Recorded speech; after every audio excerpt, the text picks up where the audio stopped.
Okay, it's time for our first guest. Normally we bring our guests on to this music. Thank you. And we would never change that for anybody, but we have to change it for one person. Yes, bringing on a guest with other music opposed to that one would be like putting the good Lord on a Z-shaped cross, and who wants to do that? This man is only ever accompanied by one piece of music. You'll understand what I mean when I say, ladies and gentlemen, please welcome Barry Norman.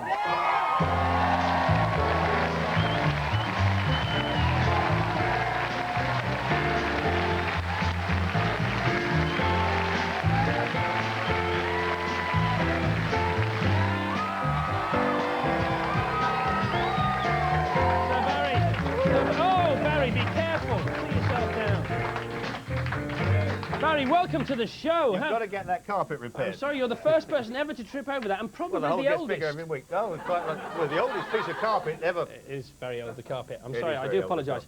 Barry. Yes. Is the film show, which we all know and love?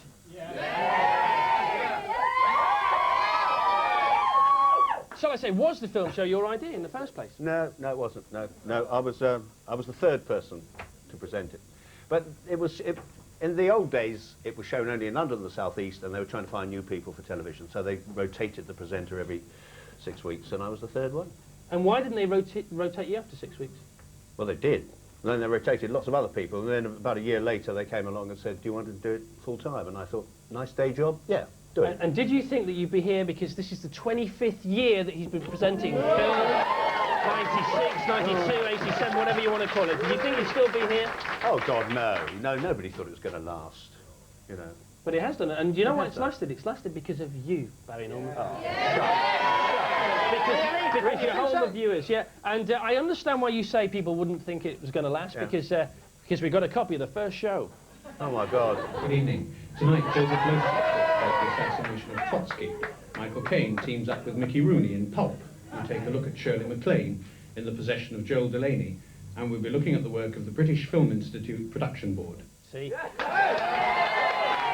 That guy's got no future, you know that? Well, no, he'll never last. See, Rory Bremner would not have been able to do an impression of him. No, he wouldn't, that's true. But later on, you had all these, you developed these idiosyncrasies, didn't you? Well, I suppose we all do. Well, I suppose so. Can I ask you, out of all develop some of your own, Chris? Well, I hope so. Over the 25 years, you've interviewed probably everybody in films that's anyone. Who would you say is the biggest, well, to put it bluntly, the biggest shit out of all of them? Well, I don't actually have a shit list, but the one who actually made me He made me so flaming mad that we almost had a fight, which would have been very stupid on my part because he's much tougher than I am, and that was Robert De Niro. Really? Yeah. What did he do? Why did he get your goat then? Well, I think he comes from Mars to start with. Really? Yeah, I really do. I mean, he's a brilliant actor. I must grant him that.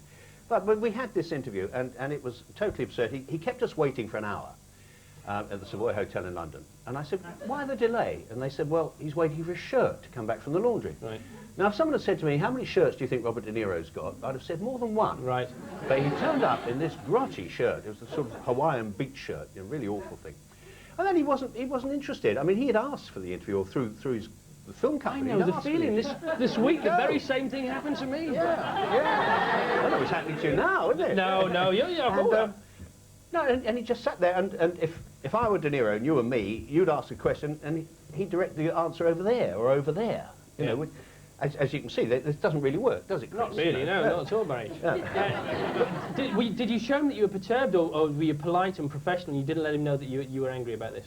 I don't think I let him know, but then I asked him a question. It's a very long and involved story how this question came about, but I asked him a question which was a genuine question, and he thought I don't know, he thought I was trying to stir up trouble. Right. So at the end of it, he as I said, you know, went to shake hands and say, thank you very much. He said, you had to get that one in, didn't you? And I said, what are you talking about? Oh, good lad, good lad. And he said, you know what I'm talking about. And he got up and he walked out. And by this time, I was so cross and thoughtless that I followed him, saying, what is your something problem? And then he turned round and we were standing like this. And he said, you know what my problem is? And I'm saying, no, I don't. And so it was childish. Okay. And there came a point when I thought, Jesus, I hope this stops soon, because if he hits me, I'm in trouble. Yeah.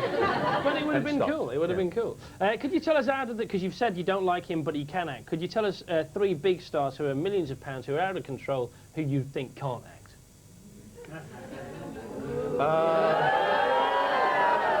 I'll tell you something.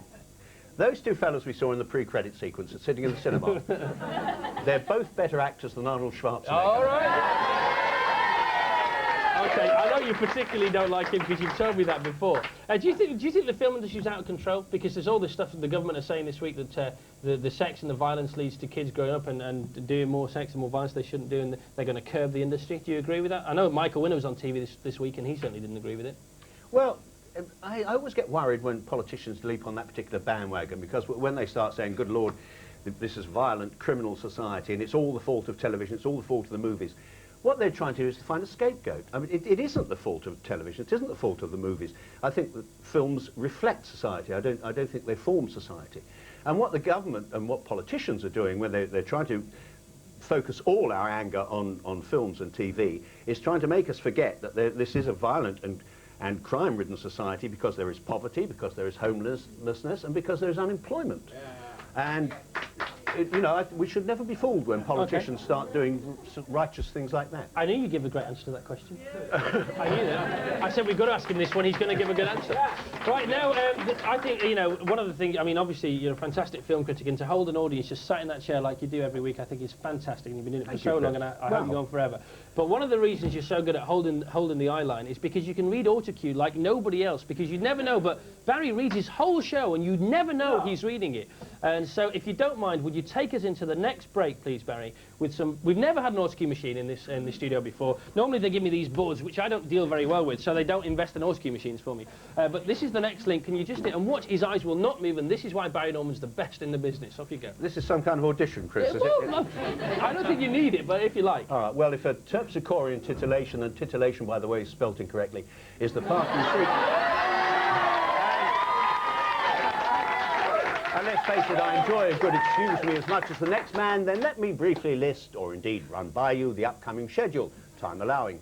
Still to come, Zoe Ball, Harry Loads of Money Enfield, Louise Wenner, The Relief Teacher, The Fine Young Cannibals and Dodgy, all after we see 25 years of my life go by in 25 seconds.